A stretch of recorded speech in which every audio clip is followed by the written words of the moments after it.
Good morning student. आज हम लोग क्लास 9th का सेकंड चैप्टर, पहला चैप्टर मैंने आप लोगों को कंप्लीट कर दिया। उसमें अगर कोई आपको प्रॉब्लम हुआ होगा तो आप मुझे कांटेक्ट पे दीजिएगा, मतलब व्हाट्सएप पे।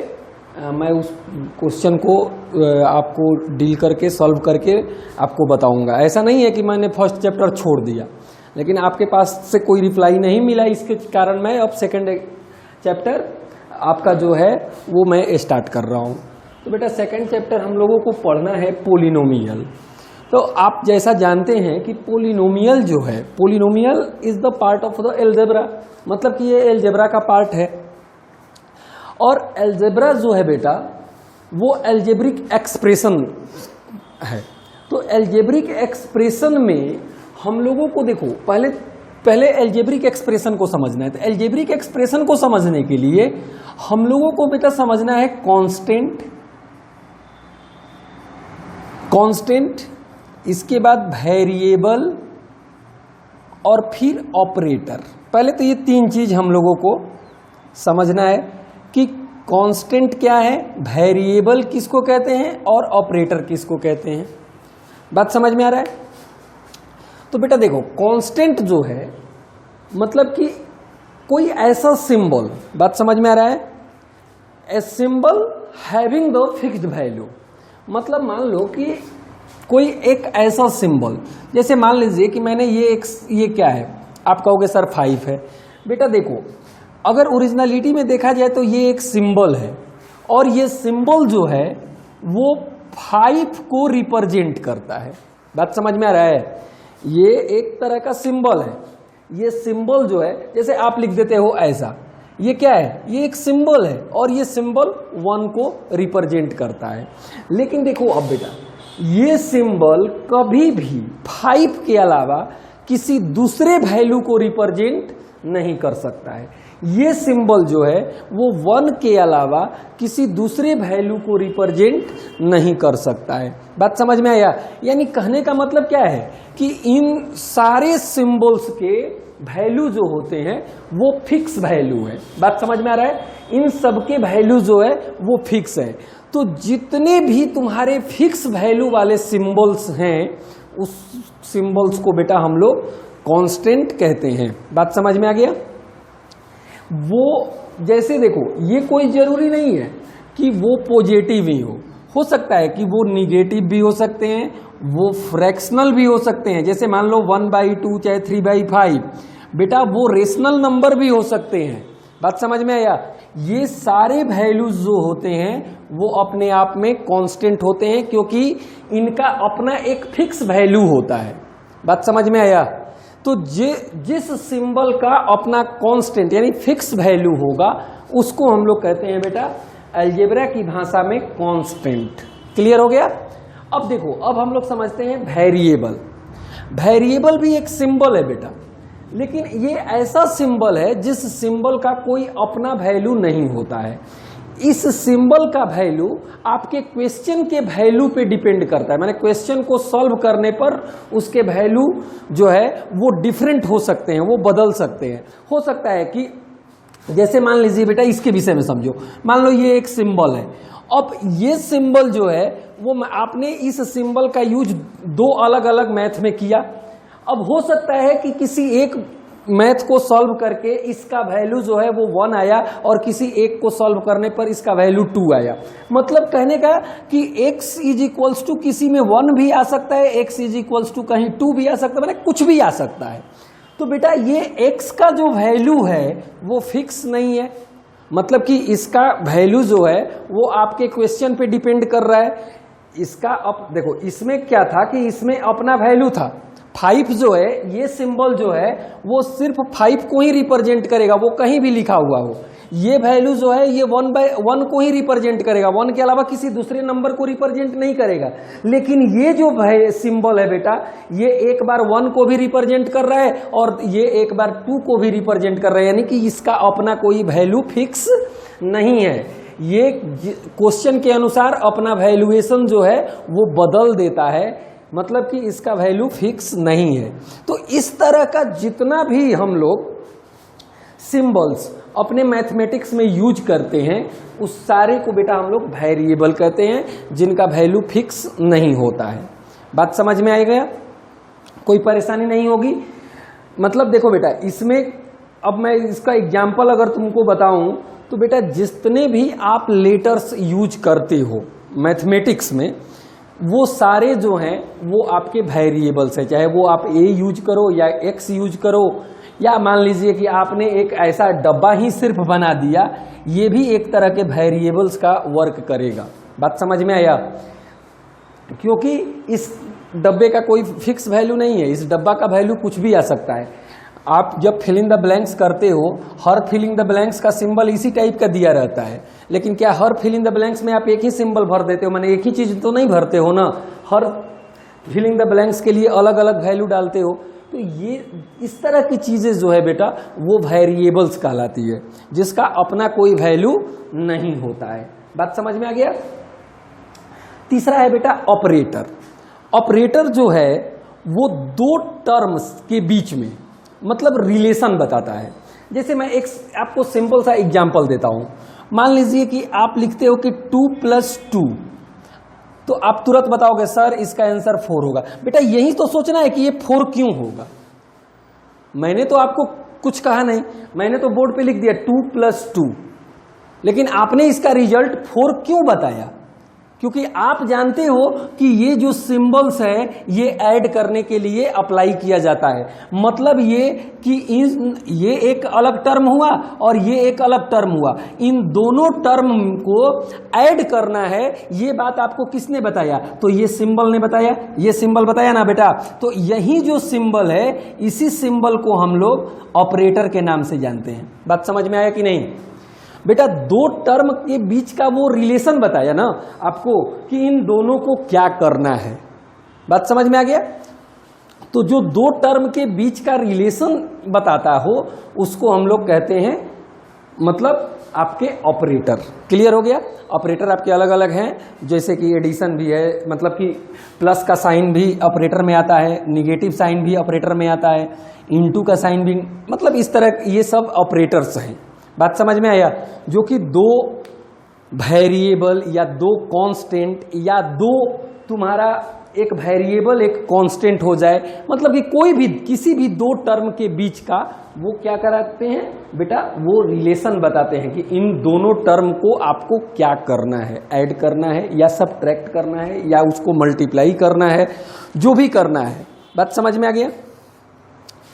तो अब ये तीनों चीज आपको क्लियर हो गया ना बेटा कि कांस्टेंट क्या है, वेरिएबल क्या है और ऑपरेटर क्या है। अब इसके बाद हम लोग बेटा समझेंगे कि अलजेब्रिक एक्सप्रेशन। बात समझ में आया? इसके बाद हम लोग समझेंगे अलजेब्रिक एक्सप्रेशन। तो बेटा एक्सप्रेशन जो है अलजेब्रिक एक्सप्रेशन, अब देखो अलजेब्रिक एक्सप्रेशन में तुम्हारा वेरिएबल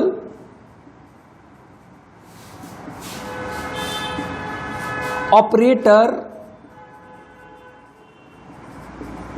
कांस्टेंट ये तीनों चीज कंबाइंड होता है। मतलब आप ये कह सकते हो कि the combination of variable constant and operator is known as algebraic expression. लेकिन देखो बेटा, जैसे कि आपने साइंस में पढ़ा होगा कि कुछ एक्सेप्शंस होते हैं, तो बेटा देखो कुछ एक्सेप्शंस होते हैं अलजेब्रिक एक्सप्रेशन में भी। जैसे कि कुछ ऐसा एग्जाम्पल्स आपको कभी मिल जाएगा जो एग्जाम्पल्स हो सकता है कि उसमें ये तीनों चीज एक साथ मतलब एक स्टेज पे प्रेजेंट न हो, तो इसका मतलब ये नहीं कि उसको हम लोग बेटा अलजेब्रिक एक्सप्रेशन नहीं कहेंगे। बात समझ में आया? जैसे मान लो कि कभी कभी क्या होता है कि सिर्फ एक वेरिएबल ही लिख दिया। अब देखो ऐसे तो ये एक वेरिएबल है, बात समझ में आया, लेकिन अगर कोई रिजिड होता है तो ये एक अलजेब्रिक एक्सप्रेशन भी है। बात समझ में आया? क्योंकि देखो इसके साथ एक वेरिएबल है और ये वेरिएबल पॉजिटिव है, यानी कि इसके साथ अपना ऑपरेटर है। बात समझ में आया? तो कहने का मतलब कि ये कहीं ना कहीं ये अपने आप में एक एल्जेब्रिक एक्सप्रेशन, तो ऐसा एल्जेब्रिक एक्सप्रेशन आपको बहुत ही, जैसे मान लीजिए मैंने एक कांस्टेंट टर्म ही लिख दिया, जैसे मान लो हमने 2 लिखा, बेटा ये 2 कहने के लिए अपने आप में एक कांस्टेंट टर्म है, लेकिन ये भी एक अपने आप में एल्जेब्रिक एक्सप्रेशन है। लेकिन ज़्यादातर एल्जेब्रिक एक्सप्रेशन जो होते हैं बेटा वो आपके इस तरह के होते हैं कि जैसे मान लो कि ये एक एल्जेब्रिक एक्सप्रेशन, देखो अब इसमें वेरिएबल्स भी हैं, ये दोनों वेरिएबल्स हो गए, ये कांस्टेंट भी है और ये ऑपरेटर भी है। बात समझ में आया?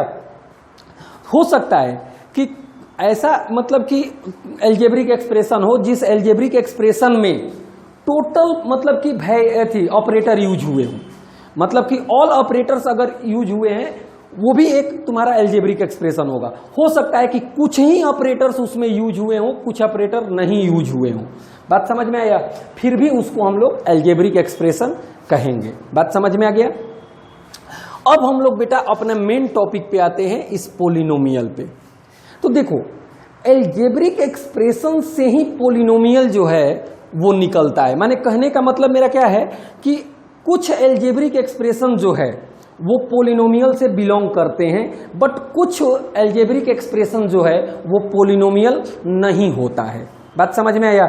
मतलब हम लोग ये कह सकते हैं कि each algebraic expression is not a polynomial. बात समझ में आया? मतलब हर एल्जेब्रिक एक्सप्रेशन पोलिनोमियल नहीं होता। इसका मतलब बेटा सिंपल एक निकल गया कि इसका मतलब है कि एल्जेब्रिक एक्सप्रेशन के साथ कुछ रिस्ट्रिक्शंस है हमें पोलिनोमियल को समझने के लिए। बात समझ में आया? पोलिनोमियल जो है बेटा वो भी एक एल्जेब्रिक एक्सप्रेशन है, लेकिन इस एल्जेब्रिक एक्सप्रेशन के साथ कुछ मतलब कि आपका वो रिस्ट्रिक्शंस है। उस रिस्ट्रिक्शंस को समझना है कि कौन सा रिस्ट्रिक्शंस उसके साथ लगेगा तो वो पोलिनोमियल कहलाएगा, और कौन सा रिस्ट्रिक्शंस उसके साथ नहीं रहेगा तो हम लोग ये कहेंगे कि वो पोलिनोमियल नहीं है। तो हम लोग बेटा पहले पोलिनोमियल के लिए ये समझते हैं कि वो एल्जेब्रिक एक्सप्रेशन, किस एल्जेब्रिक एक्सप्रेशन को हम लोग पोलिनोमियल कहेंगे। तो देखो पहला चीज ध्यान रखना,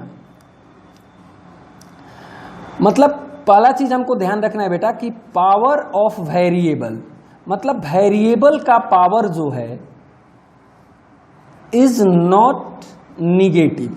मतलब ये हुआ बेटा कि उसमें जो वेरिएबल्स यूज हुए हैं, जैसे कोई भी एल्जेब्रिक एक्सप्रेशन होगा तो उस एल्जेब्रिक एक्सप्रेशन में वेरिएबल्स होंगे। बेटा अगर वो वेरिएबल्स हैं तो वेरिएबल के पावर जो हो वो निगेटिव नहीं होना चाहिए। अगर निगेटिव है तो आप उसको एल्जेब्रिक एक्सप्रेशन कह सकते हो, बट वो पोलिनोमियल नहीं कहलाएगा। बात समझ में आया? जैसे मान लीजिए कि अगर आपको लिख दिया कि x square plus x minus 3 plus x plus 1, मान लो इस तरह का कोई, तो बेटा देखो यहाँ पे तो वेरिएबल के पावर पॉजिटिव है, बट यहाँ जो है एक जगह तो निगेटिव है ना, तो इसका मतलब ये है कि ये मतलब ये निगेटिव है, बट ये पूरा एल्जेब्रिक एक्सप्रेशन जो है इसको हम लोग कहेंगे कि ये पोलिनोमियल नहीं है। अब देखो एक चीज और बेटा, कभी कभी क्या करता है कि जैसे आपको मतलब कि कंफ्यूज करने के लिए, जैसे मान लो कि आपको दे दिया कि x प्लस 1/x, अब पूछ रहा है कि क्या ये एक पोलिनोमियल है। बेटा देखो देखने से ऐसा लग रहा है कि ये पोलिनोमियल है, क्योंकि अगर हम लोग सिंपली ये देखेंगे बेटा तो इसका भी पावर पॉजिटिव है, माने जस्ट लाइक मान लो कि कुछ नहीं है तो 1 है, इसका भी पावर जस्ट लाइक 1 है। बात समझ में आया? लेकिन जब हम लोग इसको सिंपलेस्ट फॉर्म में करते हैं बेटा तो ये x to the power 1 plus x to the power -1 हो जाता है। बात समझ में आ रहा है? क्योंकि देखो ये अपने स्टैंडर्ड फॉर्म में नहीं ना है, इसको हम लोग जब सिंपलेस्ट फॉर्म में करते हैं तो इसका हम लोग रेसिप्रोकल करते हैं। तो जब हम इसका रेसिप्रोकल करते हैं बेटा तो ये इसका पावर जो है पॉजिटिव से निगेटिव में चेंज हो जाता है, अब इसको देखोगे तो आपको समझ में आएगा कि नहीं, ये तो पोलिनोमियल नहीं है। तो इसका मतलब ये चीज कहाँ से निकला है बेटा, इसी से ना निकला है। तो इसका मतलब ये हुआ ना कि ये जो है वो एक पोलिनोमियल नहीं है। तो कभी कभी ऐसा होता है बेटा कि मान लो सामने दिख रहा है कि वो पोलिनोमियल है, लेकिन उसको सिंपलेस्ट फॉर्म में जब आप करोगे तो हो सकता है कि वो पोलिनोमियल से बिलोंग न करता हो। बात समझ में आ गया? मतलब हम लोगों को बेटा पहला चीज क्या समझना है कि किसी भी एल्जेब्रिक एक्सप्रेशन में अब जो भी वेरिएबल्स है, कांस्टेंट की बात मैं नहीं कर रहा हूं, कांस्टेंट का पावर कुछ भी हो, निगेटिव हो पॉजिटिव हो, उससे हमको मतलब नहीं है। हमें सिर्फ देखना है वेरिएबल का पावर। अगर वेरिएबल का पावर जो है बेटा अगर वो निगेटिव है तो हम लोग कह देंगे कि वो एल्जेब्रिक एक्सप्रेशन पोलिनोमियल नहीं है। बात समझ में आ गया? एक रिस्ट्रिक्शन और समझिए बेटा। तो दूसरा रिस्ट्रिक्शन क्या है, वो भी सेम यही है। कहता है कि power of variable is not fractional. मतलब वेरिएबल का पावर जो है वो फ्रैक्शनल नहीं होना चाहिए। बात समझ में आया? जैसे मान लीजिए कि x के power 1/2 plus x to the power 1/3, ऐसा कुछ मतलब दिया हुआ है। तो बेटा इस तरह टाइप का जो भी एल्जेब्रिक एक्सप्रेशन होगा वो एक्सप्रेशन तुम्हारा पोलिनोमियल की कैटेगरी में नहीं आएगा। बात समझ में आ गया? क्योंकि देखो ये जो है इसका पावर जो है वो फ्रैक्शनल है, और जब पावर फ्रैक्शनल होगा तो वो पोलिनोमियल तुम्हारा नहीं माना जाएगा। पावर फ्रैक्शनल नहीं होना चाहिए। अब देखो इसमें भी हो सकता है कि आपको ऐसे दे दे कि x स्क्वायर का whole to the power 1/2 plus x के पावर 3 का होल टू दी पावर 1/3। अब बेटा आपको देखने से ऐसा लग रहा है कि पावर तो फ्रैक्शनल है। मान लो इस 1/2 को यहां रख दिया, 1/2 यहां 2 कर दिया, यहां 1/3 कर दिया, यहां आपका 3 कर दिया। आप तो देखने से कह दोगे कि सर पावर तो फ्रैक्शनल है, लेकिन ये पावर फ्रैक्शनल है, हम भी कह रहे हैं। लेकिन जब इसको हम लोग सिंपलेस्ट फॉर्म में, मतलब इसको जब हम सिंप्लीफाई करेंगे बेटा, सॉल्व करेंगे, तो जैसे आप जानते हो एक्सपोनेंट में मैंने आपको पढ़ाया कि जब एक पावर ब्रैकेट के अंदर हो और दूसरा पावर ब्रैकेट के बाहर हो तो वहां पावर को मल्टीप्लाई कर दिया जाता है, मतलब सिंप्लीफाई करने के लिए। बेटा अब बताओ कि x to the power 1/2 into 2 और plus x to the power 1/3 into 3। बेटा ये 3 कट गया, ये 2 कट गया, यानी x के पावर 1 प्लस x के पावर 1, यानी कहने का मतलब कि ये x प्लस x यानी कि दैट मीन्स 2x। बेटा ये 2x आ गया। कहने का मतलब कि अब देखो इसका पावर ना ही फ्रैक्शनल है ना ही निगेटिव है। इसका मतलब क्या हुआ कि ये पावर न फ्रैक्शनल है ना निगेटिव है। इसका मतलब है कि ये एल्जेब्रिक एक्सप्रेशन जो है वो इसका, ये किसका सिंप्लीफिकेशन है? इसी का ना सिंप्लीफिकेशन है बेटा, यही ना, इसी को ना सिंप्लीफाई किए हो, तो ये जो है वो आपका एल्जेब्रिक एक्सप्रेशन है। सॉरी, ये जो है वो एक पोलिनोमियल है। बात समझ में आया? तो इस तरह से आपको कुछ ऐसा एल्जेब्रिक एक्सप्रेशन होगा जिसको पहले आपको सिंप्लीफाई करके तब चेक करना पड़ेगा। ऐसे ही डायरेक्टली देखकर मत कह दीजिएगा कि हाँ ये पोलिनोमियल है, हाँ ये पोलिनोमियल नहीं है। बात समझ में आ गया? दूसरी चीज कि पोलिनोमियल जो होते हैं बेटा, हाँ एक चीज और इसमें शर्त, बेटा देखो ये शर्त तो मैंने बता दिया है, लेकिन आप लोगों को समझने के लिए एक तीसरा भी मैं बता रहा हूं। कहता है कि वेरिएबल इज नॉट इन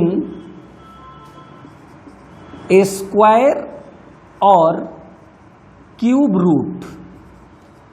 मतलब कि वेरिएबल जो है वो स्क्वायर रूट और क्यूब रूट में नहीं होना चाहिए। जैसे मान लीजिए कि आप लिखते हो कि 3x plus root x plus 5। बेटा अब देखो ये जो है ये रूट अंडर आ गया। रूट अंडर जो होता है बेटा इसका पावर जो है यहाँ 2 रहता है क्यूब रूट में, सॉरी स्क्वायर रूट में। जब इसको आप सिंपलेस्ट फॉर्म में करोगे तो ये 3x तो है प्लस ये x टू दी पावर 1/2 हो जाएगा। ये वाला x टू दी पावर 1/2।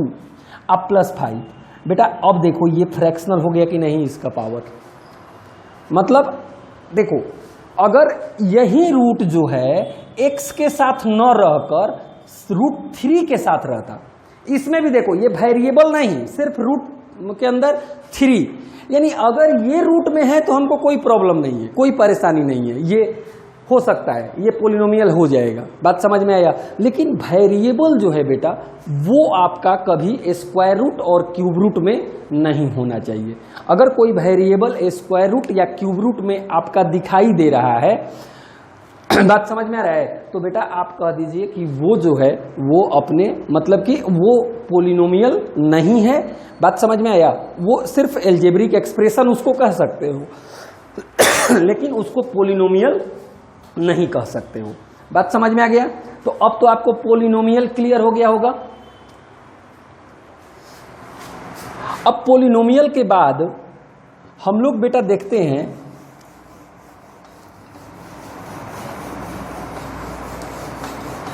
कि पोलिनोमियल का एक चीज है कोफिशिएंट।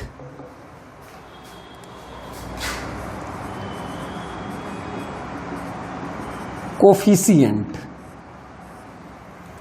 बात समझ में आ रहा है बेटा। देखो ये कोफिशिएंट जो है, ऐसे तो इसका मतलब होता है फैक्टर। बात समझ में आया। तो जैसे देखो मान लो आप लिखते हो कि 2x² + 3x + 5। बेटा देखो यहां पे x² का कोफिशिएंट 2 है, x का कोफिशिएंट 3 है और 5 जो है वो कांस्टेंट टर्म है। बात समझ में आ रहा है। जब आपसे क्वेश्चन एराइज करता है तो उसमें वो पूछता है कि find the coefficient of x²। तो यहां पे x² आप अपने एक्सप्रेशन में देखिएगा, x² जहां भी होगा उसका जो उसके साथ प्रोडक्ट में होगा, मतलब कि जो उसके साथ फैक्टर माने मल्टीप्लाई के फॉर्म में होगा, वहीं उसका मतलब आपका कोफिशिएंट हो जाएगा।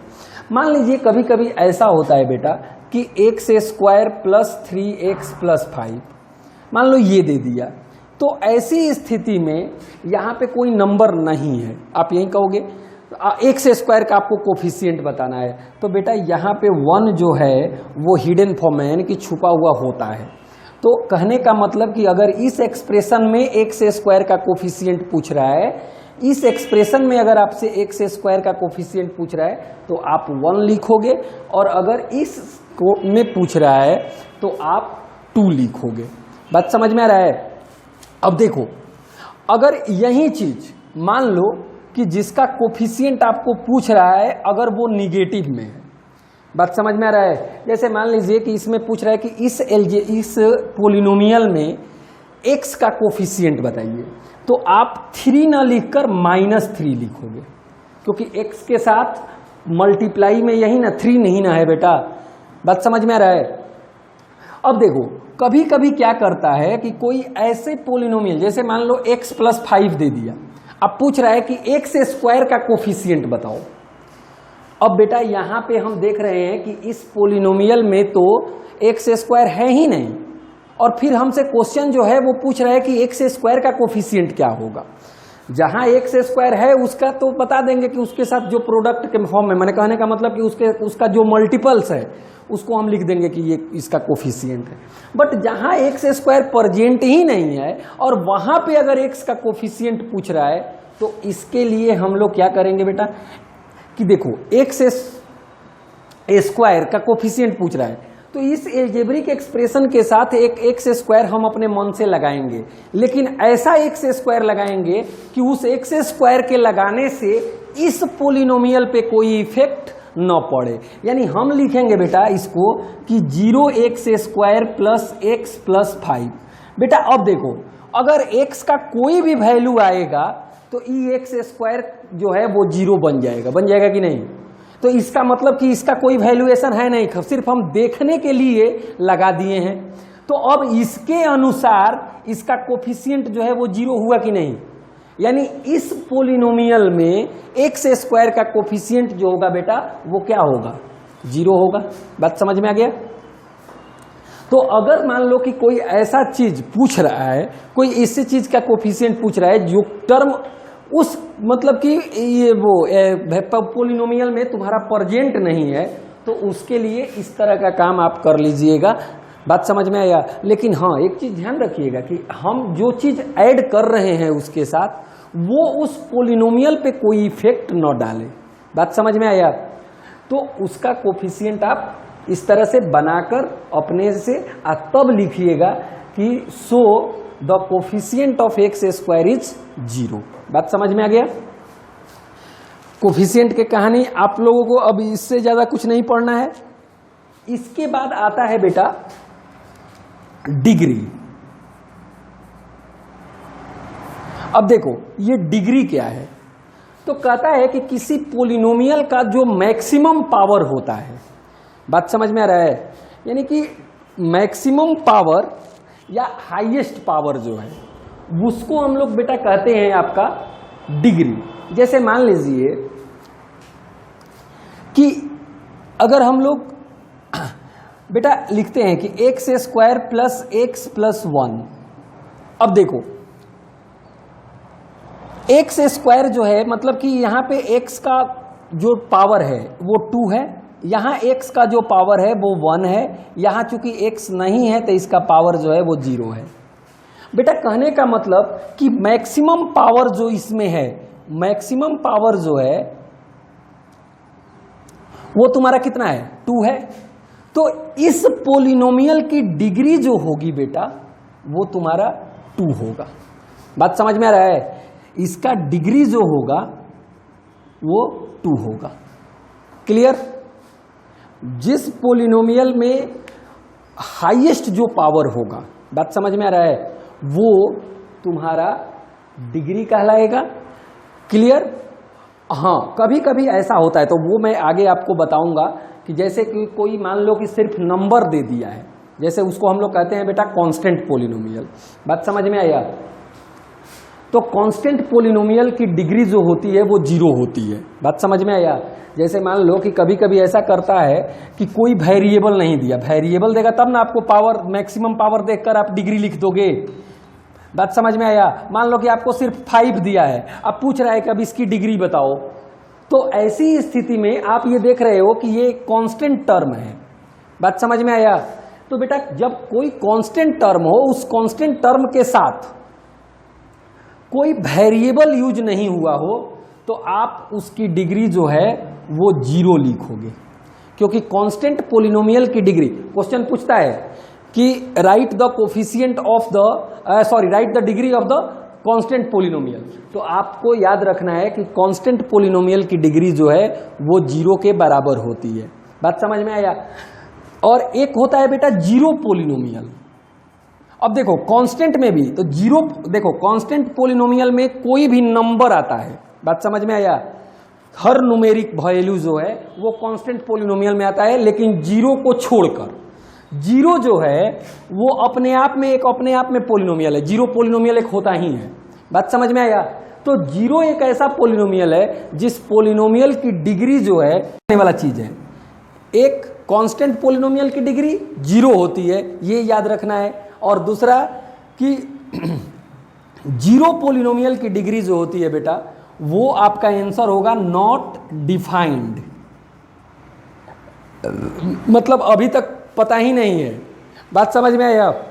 इन दोनों का कॉज क्या है वो अगर मैं आपको समझाऊं कि क्यों ऐसा कहा गया कि कांस्टेंट पोलिनोमियल की डिग्री जो है वो 0 होती है, या 0 पोलिनोमियल की डिग्री जो होती है बेटा वो आपका नॉट डिफाइंड होता है, तो थोड़ा सा इस पर ध्यान दीजिए। जैसे मान लीजिए कि आपको 5 का डिग्री पूछ रहा है, तो बेटा 5 के पावर से हमको कोई मतलब नहीं है। 5 का पावर तो 0 अगर कर देंगे तो ये तो 1 हो जाएगा ना, तो ये टर्म ही बदल गया। ये तो कांस्टेंट पोलिनोमियल जो है ये अपना वैल्यू ही बदल दिया। बात समझ में आ रहा है? तो इसका नहीं, हम लोग क्या करते हैं कि जब इसकी डिग्री फाइंड करनी होती है तो इसके साथ एक वेरिएबल अपने मन से लगाते हैं। बात समझ में आ रहा है? और जो हम वेरिएबल इसके साथ लगाते हैं उस वेरिएबल का पावर 0 रखते हैं। तो बेटा अब बताओ कि किसी भी वेरिएबल का पावर अगर 0 होगा तो वो 1 के बराबर होगा, होगा ना। तो अब 5 इंटू 1 अगर होगा तो ये 5, मतलब कहने का मतलब कि इस पर कोई इफेक्ट पड़ा, कोई अंतर नहीं। इसीलिए इसका मतलब कि कांस्टेंट पोलिनोमियल की डिग्री 0 मानी गई है।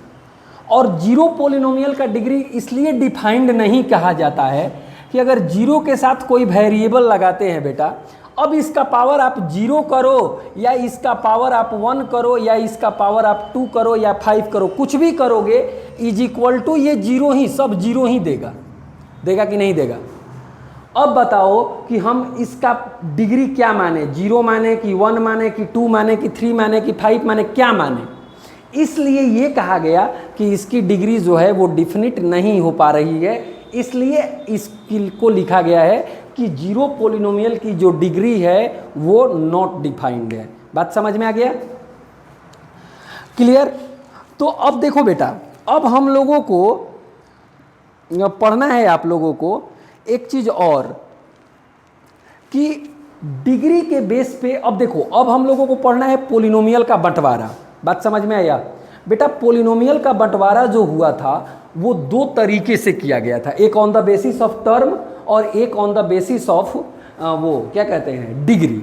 एक डिग्री के बेस पे बंटवारा हुआ था और एक बंटवारा हुआ था टर्म के बेस पे। बात समझ में आ रहा है। तो ये हम लोग अब नेक्स्ट क्लास में पढ़ेंगे कि डिग्री के बेस पे जो है वो बंटवारा कितने टाइप का है और जो टर्म के बेस पे है वो बंटवारा कितने टाइप का है। बात समझ में आया। तो हम लोग नेक्स्ट क्लास में इसको कंप्लीट करेंगे। Thank you.